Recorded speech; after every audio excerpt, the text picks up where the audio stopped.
Kalaliman ng gabi. Sa lungsod na ito kung saan nagtatagpo ang luma at bagong pamumuhay, ang gabi ng pista ay laging puno ng ingay at kasiyahan. Sa paligid ng groto, ang mga makukulay na ilaw ay tila nagniningning na mga bituin, at ang dagat ng tao ay parang mga langgam na nagsisiksikan. Ang hangin ay mabigat at maalinsangan, tipikal na panahon tuwing Agosto, ang buwan ng habagat at ng mga multo. Amoy sa paligid ang usok ng insenso, alikabok, piniritong fishball, at ang pinaghalong pawis ng libo-libong deboto at miron. Sa gitna ng kaguluhan, ang tunog ng isang tradisyonal na rondalla at tambol ay nangingibabaw, tila pinabibilis ang tibok ng puso ng bawat isa. Boom! Boom! Tsak! Ang tunog ng tambol at pumpiyang ay bumibiyak sa dilim ng gabi. Ang atensyon ng lahat ay nakapako sa isang entabladong gawa sa kawayan at nipa, isang tanghala ng puppet o karilyo. Kalat ang balita sa barangay, may isang sikat na grupo ng puppeteers ang magtatanghal ngayong gabi. Sa entablado, isang puppet na T-Principe ang sumasayaw. Hindi ito ordinaryong manika. Halos kasing laki ito ng tao, at ang bawat galaw ay nakakakilabot sa pagiging totoo. Ang pagtagilid ng ulo, ang pagkukuyom ng mga daliri, ang bawat hakbang, hindi ito galaw ng kahoy, kundi galaw ng isang buhay na nilalang. Sus Mariosep, tingnan mo, bulong ni Aling Nena sa kanyang kumare. Parang tao talaga yung manika. Yung mata, nagniningning. Iba talaga ang galing ni Mang Tasyo. Ang mukha ng puppet ay may makapal na make-up, parang Morions. Nakasuot ito ng barong Tagalog na bordado ng ginto at satin na pantalon na kumikislap sa ilaw. Ngunit, kung tititigan mong mabuti, sa likod ng nakapintang ngiti, may nakatagong lagim sa mga mata nito. Bumilis ang tugtog ng rondalla. Nasa rurok na ang palabas. Ang puppeteer sa likod ng kurtina ay naghanda para sa isang stunt, paliliparin ang puppet sa ere. Umangat ang manika mula sa sahig. Ibinuka nito ang mga kamay at umikot sa hangin. Nagpalakpakan ang mga tao. Pero, biglang, lagutok. Isang tunog ang narinig. Hindi tunog ng kahoy na nabali. Tunog ito ng butong lumagutok. Natigilan ang puppet sa ere. Nawalan ng balanse. Sinubukang hatakin pa itaas ng puppeteer, pero napigtas ang pangunahing PC. Blaag! Ang dambuhalang puppet ay bumagsak mula sa entablado diretso sa paanan ng mga manonood sa unahan. Umalimbukay ang alikabok. Napasigaw ang mga batang nasa harap. Tumahimik ang buong perya. Tumigil ang musika. May ilang kalalakihan na lumapit para tulungan ang manika. Uy, pare, ayos lang ba? Nasira yata yung manika. Hinawakan ng isang binata ang braso ng puppet para itayo ito. Sa sandaling iyon, namutla siya at parang hihimatayin. Ang hawak niya ay hindi matigas na kahoy. Ito ay malamig, malambot at nabubulok na bagay. Nang matanggal ang manggas ng barong, sa halip na kahoy. Isang braso ng tao ang bumungad. Kulay ube na ito at nagsisimula ng maagnas. Sa pulso at siko, may mga metal hinges at tornilyo na nakabaon hanggang buto na siyang pinagtatalian ng mga PC. Diyos ko po! Napasigaw ang binata at napaupo sa lupa sa takot. Nakahandusay ang puppet.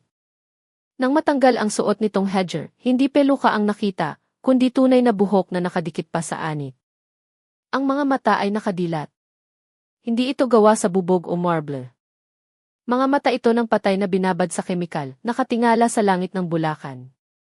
Nagkagulo sa perya. Sigawan, iyakan, takbuhan. Ang masayang pista ng San Jose del Monte ay naging isang bangungot. Sa likod ng entablado, sa dilim. Isang pares ng paa ang tahimik na lumayo. Ang kanyang mga daliri ay gumagalaw pa rin na parang nagmamanipula ng PC. Ang kanyang labi ay may nakakakilabot ng ngiti. Napigtas. Kailangan ko ng kapalit. 3:00 ng madaling araw. Tulog na ang lungsod, pero sa kwartong ito, ang katahimikan ay binabasag ng isang ibangkay na tila nangungusap. Bukod sa ugong ng aircon at kutitap ng fluorescent light, wala nang ibang maririnig. Ang hangin ay amoy formalin na hinaluan ng kakaibang amoy ng mga halamang gamot, amoy ng albularyo. Nakatayo si Inspector Reyes sa tabi ng stainless table. Nasa edad 40, balbas sarado, at baka sa mukha ang puyat ng isang pulis probinsya. Nakapamiwang siya habang nandidiring nakatingin sa nasa mesa. Nasa mesa ang key prinsipe na papet na nahulog kagabi. Tinanggal na ang damit, pero ang makapal na make-up ay naroon pa rin. Sa ilalim ng kolorete, kitang-kita ang maputlang balat ng patay. Inspektor, kailangan mong makita to, turo ni E.C. Cruz, ang mediko-legal, sa tiyan ng bangkay. Ang tahi sa tiyan ay hindi gawa ng doktor. Ginamitan ito ng makakapal na sinulid at goma, tila gawang sapatos. Binuksan namin. Wala nang laman loob. Puso, atay, bituka. Lahat tinanggal na, paliwanag ni E.C. Cruz habang binubuka ng kaunti ang tahi. Ang pinalit. Dayami, kusot at mga ugat ng kahoy. Kaya pala mabango at hindi agad nangamoy. Para itong mummification gaya sa Egypt, pero mas pulido. Kumunot ang noo ni Reyes. Hindi lang siya basta pumatay. Gusto niyang gawing laruan ang taong to. Hindi lang yan, dagdag ng doktor sabay hawak sa siko at tuhod ng bangkay. Ang normal na kasukasuan ng tao, may limitasyon ang galaw. Pero tingnan mo ito. Binutasan niya ang mga buto gamit ang drill at nilagyan ng metal hinges at bearing. Kaya kayang umikot ng braso niya ng 360 degrees. Pinaikot ng doktor ang braso ng bangkay. Clack! Isang tunog na hindi natural ang narinig. Gumalaw ito na parang tunay na manikang kahoy. Napahawak si Reyes sa sariling braso. Baliw ang gumawa nito. Talagang baliw. Gaano katagal bago matapos ang ganito? Mga 3 o 4 na araw, siguro, sagot ng doktor. At base sa pagkabulok, 1 linggo na siyang patay. Ibig sabihin, kasama ng pumatay ang bangkay na to sa loob ng ilang araw. Tinanggalan ng bituka, binutasan ang buto, minakupan. Bago dinala sa perya. Tinitigan ni Reyes ang mukha ng bangkay. Nakatali ng alambre ang panga nito para manatiling nakangiti. Isang ngiting nanlilibak sa kamatayan. Kilala na ba ang biktima? Tanong ni Reyes. Chine check pa ang fingerprints. Pero sa tingin ko, nasa 20 anyos. Base sa katawan, mukhang mananayaw o atleta. Bumunot si Reyes ng sigarilyo pero hindi sinindihan. Nag-iisip siya. Maraming puppeteer sa Bulacan. Pero sino ang may alam sa anatomiya at may ganitong klaseng kabaliwan? At sino ang nangangarap na ang puppet ay maging tao? Dok, tingnan mo ang kuko niya, turo ni Reyes. May varnish ang mga kuko nito. Hindi ordinaryong cuticle. Ito ay yung makapal at maitim na varnish na ginagamit sa mga antik na kagamitan. Pili resin.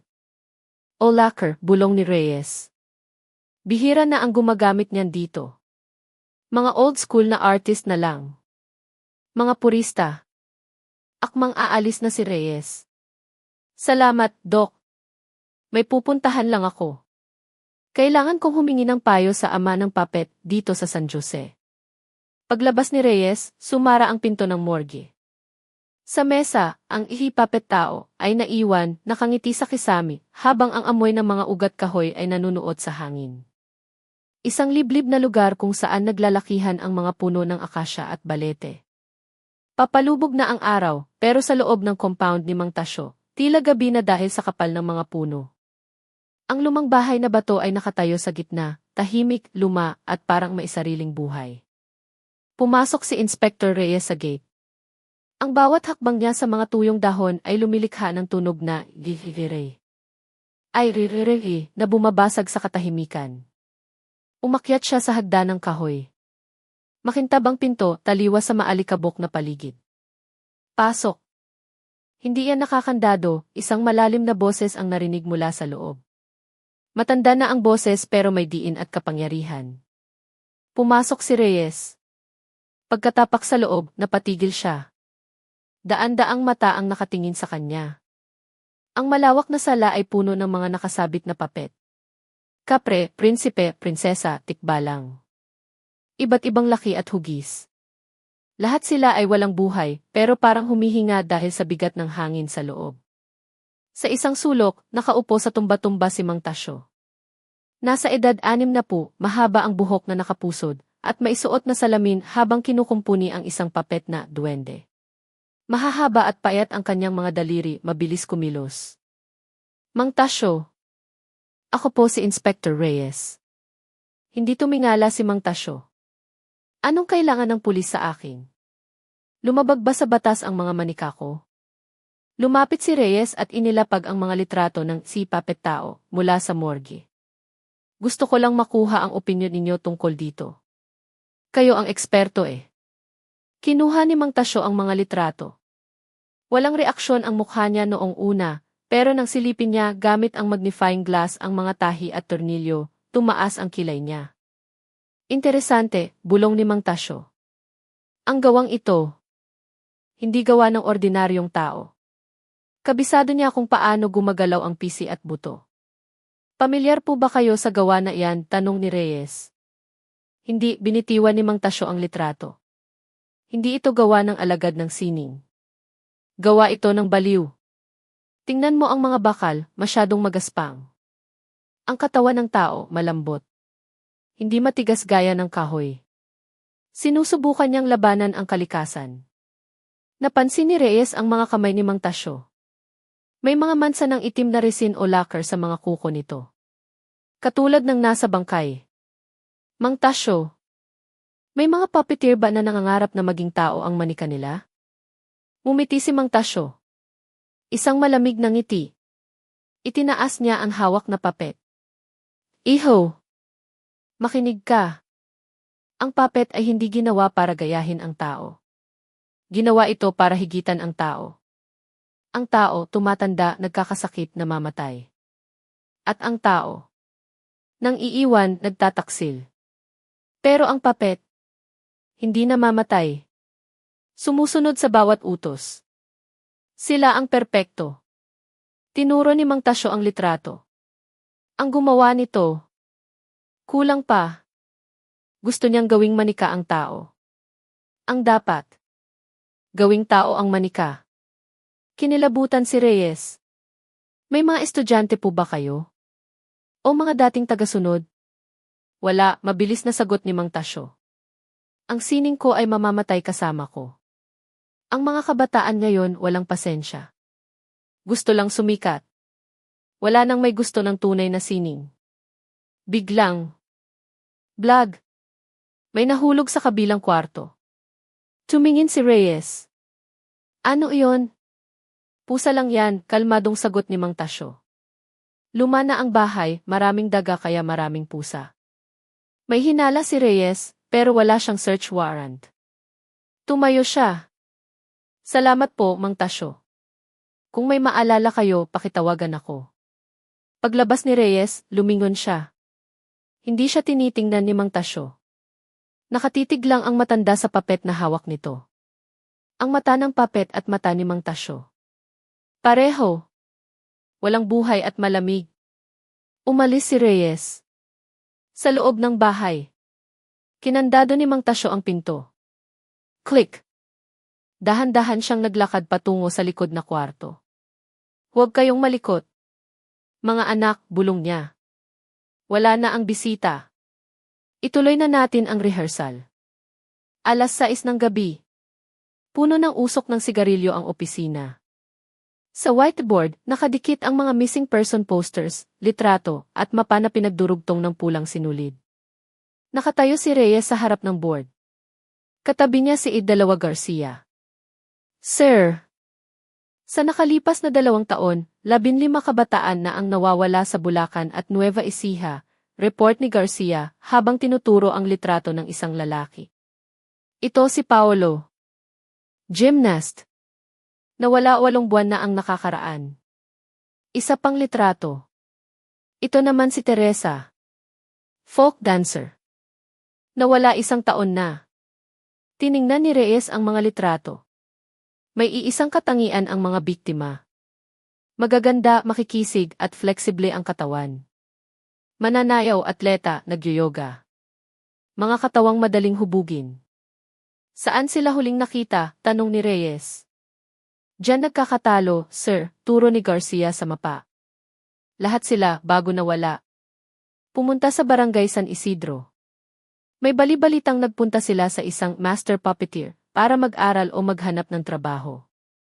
Bahay ni Mang Tasyo, bulong ni Reyes. Investigation room, 30 minutes later. Isang ginang, si Aling Marna, ang umiiyak sa harap ni Reyes. Nanay siya ni Teresa. Tuwang-tuwa si Teresa bago siya nawala, sir, kwento ni Aling Marna. Sabi niya, napili daw siya ni Mang Tasyo. Special training daw. Sa loob ng bahay titira, bawal umuwi, bawal cellphone. Gusto kasing sumikat ng anak ko. Kaya nag-impake siya at umalis. Pagkatapos nun, wala na. Di na tumawag.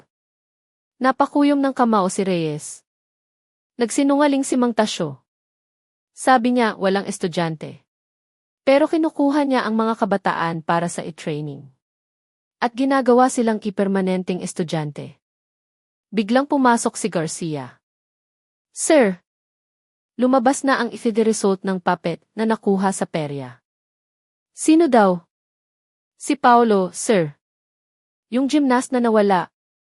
Bumuntong hininga si Reyes. Tama ang hinala niya. Si Paulo, dahil flexible, ginawang prinsipe. Si Teresa, dahil mananayaw. Baka ginawa ng prinsesa. Kumuha ka ng warrant, utos ni Reyes. Raidin natin ang bahay ni Mang Tasyo ngayong gabi. Kailangan nating halughugin ang bahay na iyon. Baka may basement. Bago pa may sumunod na biktima. Tumingin si Reyes sa bintana. Madilim na. Sa dilim na yon, nai-imagine niya ang mga daliri ng baliw na matanda na naglalaro ng mga PC na may bahid ng dugo. Hating gabi. Habang naghahanda ang mga pulis sa labas, nasa sarili niyang mundo si Mang Tasyo. Ito ay isang secret basement. Amoy insenso at matapang na kemikal. Sa pader, may mga malalaking glass cabinet. Sa loob, nakatayo ang mga tao puppet. Isang tea-kapre, bangkay ng isang bodybuilder. Isang kinuno, bangkay ng isang matanda. Lahat sila, nakadilat at nakangiti kay Mang Tasyo. Nakaupo si Mang Tasyo sa harap ng isang mesa. Nasa harap niya ang sirang prinsipe, bangkay ni Paolo. Napakalikot mo kasing bata ka, haplos ni Mang Tasyo sa buhok ng bangkay. Parang tatay na pinagsasabihan ang anak. Ginawa na kitang perpekto, pero napakaburara mo. Pinahiya mo ako sa mga manonood. Kinuha niya ang balibaling braso ng bangkay. Wala na. Hindi na kita mapapakinabangan. Magpahinga ka na. Tinulak niya ang bangkay sa isang madilim na sulok kung saan nakatambak ang mga buto at rejected na eksperimento. Humarap siya sa isang bakanting glass cabinet. Wala nang prinsipe. At wala pa ring prinsesa. Kinuha niya ang litrato ng isang dalagita. 19 anyos. Maganda. Tinikling dancer. Nena. Kuminang ang mata ni Mang Tasyo. Si Nena. Siya ang magiging perpektong prinsesa. Ang kahoy nabubulok, inaanay. Pero ang ganda mo, iha. Kapag inayos ko, hindi na kukupas. Mananatili kang bata magpakailanman. Hinawakan ni Mang Tasyo ang screwdriver. Ang mga tao, manloloko. Pero ang mga puppet, tapat. Sumusunod sa PC. Yun lang ang gusto ko. Isang perpekto at masunuring pamilya. Tumingin siya sa orasan. Bukas. Darating si Nena. Para sa fitting. At sisimulan na natin ang grand performance. Pinatay niya ang ilaw. Click. Sa dilim, ang mga mata sa glass cabinet ay tila kumikinang pa rin. Hindi sila makasigaw. Sila ang mga preso ng baliw na manlilikha. Maaliwalas ang umaga sa compound, pero ang bahay ay nananatiling madilim. Pumasok si Nena sa gate. Puno siya ng pag-asa. Nakasuot siya ng rehearsal clothes at may dalang bag. Magandang umaga po, Mang Tasyo, tawag ni Nena. Bumukas ang pinto. Malinis at mabango si Mang Tasyo ngayon. Nakakamiss sa detsino. Tuloy ka, iha. Kanina pa kita hinihintay. Pagpasok ni Nena, amoy insenso. Ang dilim naman po, punan niya. Bawal kasi sa araw ang mga antik na papet, nasisira ang kulay, palusot ni Mang Tasyo sabay sara ng pinto. Baragudog. Kinabahan si Nena sa tunog ng kandado pero binaliwala niya ito. Dinala siya sa isang kwarto sa likod. May malalaking salamin parang dance studio. Pero sa gilid, may surgical trolley at mga bote ng kemikal. Mang Tasyo. Parang klinika naman po ito, biro ni Nena. Dito ko kasi kinukumpuni ang mga manika para hindi anain, ngiti ni Mang Tasyo. Inabutan niya si Nena ng isang tasa ng tsaa. Inumin mo muna itong salabat. Espesyal na timpla yan para lumambot ang kalamnan at hindi ka agad mapagod. Ininom ni Nena ang tsaa. Medyo mapait pero mabango. Salamat po. Gagawin ko po ang lahat para maging magaling na puppeteer. Makalipas ang 5 minuto. Tumayo si Nena para sumayaw. Pero, nanghina ang tuhod niya. Umikot ang paningin. Mang Tasyo. Nahihilo po ako. Napaluhod si Nena. Nakatayo lang si Mang Tasyo, nakangiti. Pero nagbago ang ngiti. Naging ngiti ng demonyo. Huwag kang matakot, iha. Saglit lang yan. Matulog ka muna. Pagkagising mo, ibang-iba ka na. Po. Nanlabo ang paningin ni Nena. Ang huli niyang nakita ay ang pagkislap ng isang patalim na hawak ni Mang Tasyo. Napakaganda mo, haplos ni Mang Tasyo sa pisngi ng dalaga. Sayang naman kung tatanda ka lang at papangit. Kaya. Gagawin kitang walang hanggan. Bumagsak si Nena. Wala nang malay. Binuhat siya ni Mang Tasyo. Magaan. Perpekto para sa tea-prinsesa. Tinulak niya ang malaking aparador sa gilid. Sa likod nito, may hagdan pababa sa basement. Humahampas ang amoy ng yelo at formalin. Bumaba si Mang Tasyo sa impyerno, bit-bit ang kanyang bagong imateryales. Sir Reyes, kumpirmado, sabi ng chemist habang nakasilip sa mikroskopyo. Yung varnish sa kuko ng bangkay hindi ordinaryo. Yan ay pure black lacquer o radium paint na ginagamit sa mga antigong santo. Mahal yan. Sino ang bumibili niyan? Isa lang ang umorder ng ganyan karami last month sa Bulacan. Si Mang Tasyo. Hinampas ni Reyes ang mesa. Sabi na nga ba? Ginagamit niya yan sa mga bangkay. Sapat na ebidensya na to. Tinawagan niya ang SWAT. Maghanda kayo. Papasukin natin ang bahay ni Mang Tasyo. May warrant na tayo. Pag ayaw buksan, gibain ang pinto. Nakahiga si Nena sa isang mahabang mesang kahoy. Tinanggal na ang damit niya, takpan ng puting tela. Naka-surgical gown si Mang Tasyo. May hawak siyang pentel pen at ruler. Sinukat niya ang braso ni Nena. Masyadong malambot dito sa siko, bulong niya sa sarili. Kailangan kong bawasan ang buto para mailagay ang hinge. Gumuhit siya ng linya sa balat ni Nena. Sa siko, sa balikat, sa tuhod. Ito ang mga hihiwain. Napakakinis ng balat mo, bulong ni Mang Tasyo. Pero pag napahiran ko na ng resin, magiging kasing tigas na iyan ng marmol. Gumalaw ang daliri ni Nena. Papawala na ang bisa ng gamot. Dumilat siya, pero malabo pa ang paningin. Nanay, ungol ni Nena. Tinakpan ni Mang Tasyo ang bibig ng dalaga. Bawal magsalita. Ang manika hindi nagsasalita. Sumusunod lang. Kumuha si Mang Tasyo ng malaking hiringgilya. Puno ito ng likidong kulay amber. Pinaghalong formalin at resin.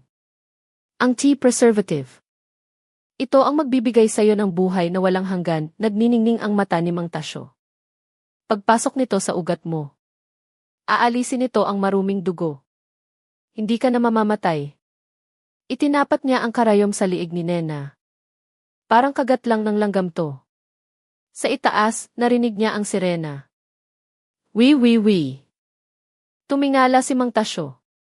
Nandito na ang mga bisita. Ngumiti siya. Pero huli na sila. Hindi nila mapipigilan ang sining ko. Akmang itutusok na niya ang karayom nang mapagtanto niyang wala ng oras. Kailangan niyang tapusin ang obra. O ipakita ito sa madla kahit hindi pa tapos. Dumating ang 3 mobile ng pulis. Mang Tasyo, napapaligiran ka na namin. Sumuko ka na, sigaw ni Reyes sa megaphone. Walang sagot. Tahimik ang bahay. Pasukin niyo, utos ni Reyes. Blaag. Sinira ng mga pulis ang pinto. Pagpasok, madilim. Nang ilawan ng flashlight, bumulaga ang daan-daang manika na nakatingin sa kanila. Nakakapanindig balahibo. Hanapin niyo. May secret room dito. Hinalughog nila ang bahay. Wala. Nakarating si Reyes sa likod na kwarto. Nakita niya ang natapong tsaa sa sahig. Kinapa niya ang sahig. May singaw ng malamig na hangin. Tinulak niya ang aparador. Ay, Rey! Bumungad ang pinto pababa. Dito, sabi ni Reyes. Amoy bangkay. Bumaba sila. Habang pababa, palakas ng palakas ang amoy. Pagdating sa basement, halos masuka ang mga pulis. Sa isang sulok, nakatambak ang mga buto at reject na parte ng katawan. Ang huling hantungan ng 15 nawawalang kabataan. Sir! Doon, turo ni Garcia. Sa gitna ng kwarto, may maliit na entablado. May pulang kurtina. Mula sa likod, may tumutugtog na creepy na musika ng kulintang. Ting! Ting! Tak! Mang Tasyo! Labas, sigaw ni Reyes. Isang tawa ang narinig. Nandito na ang audience. Simulan na ang huling palabas. Hush! Bumukas ang kurtina. Napatigil ang lahat. Sa entablado. May 5 key puppet. Sa gitna, si Nena. Maputla, nakatali ang mga kamay at paa sa mga PC. Buhay pa ba siya? Sa tabi niya. Ang Capre, Nuno, at iba pa, mga totoong bangkay na ginawang puppet. Sa itaas, nakakapit sa biga, beams, ng kisam si Mang Tasyo, parang gagamba. Hawak niya ang control bar ng mga PC. Puno ng make-up ang mukha niya. Sayaw mga anak. Pasayahin ang mga bisita. Hinila niya ang mga PC. Kumalampag ang mga buto ng mga bangkay at ni Nena. Nagsimula ang sayaw ng kamatayan. Wah! Biglang lumipad ang Capre bangkay papunta kay Garcia. Tumama ito ng malakas. Dahil matigas na ang bangkay, parang tinamaan ng troso si Garcia. Kalmot sa mukha ang inabot niya. Paputukan niyo, sigaw ni Garcia. Pero hindi makabaril si Reyes. Ginagawang panangga ni Mang Tasyo si Nena. Hinila niya ang PC ni Nena pa itaas. Umangat si Nena sa ere. Nabaluktot ang lieg at paa ng dalaga sa hindi natural na posisyon. Aray ko. Nanay, umiyak si Nena. Halos mabali ang buto niya sa hatak. Tumahimik ka, sigaw ni Mang Tasyo. Ang sining, kailangan ng sakripisyo. Mas hinigpitan niya ang hatak. Pinawisan si Reyes. Pag binaril niya si Tasyo, babagsak ito. At dahil nakatali ang PC kay Nena, pwedeng mabali ang liig ng bata o madaganan siya ng mga bangkay. Mang Tasyo, itigil mo na iyan. Sinisira mo ang sining mo, sigaw ni Reyes. Tingnan mo si Nena. Ang pangit tingnan. Umiiyak. Hindi iyan ang gusto mong prinsesa. Natigilan si Mang Tasyo. Tiningnan niya si Nena. Umiiyak, nanginginig, pangit ang itsura sa takot. Hindi. Hindi. Dapat nakangiti siya. Ang prinsesa, laging nakangiti. Sa kabaliwan, bumunot si Mang Tasyo ng martilyo. Tatalon siya mula sa kisam para ayusin ang mukha ni Nena. Ngayon na. Nakita ni Reyes ang pagkakataon. Hiwalay na si Tasyo kay Nena. Bang!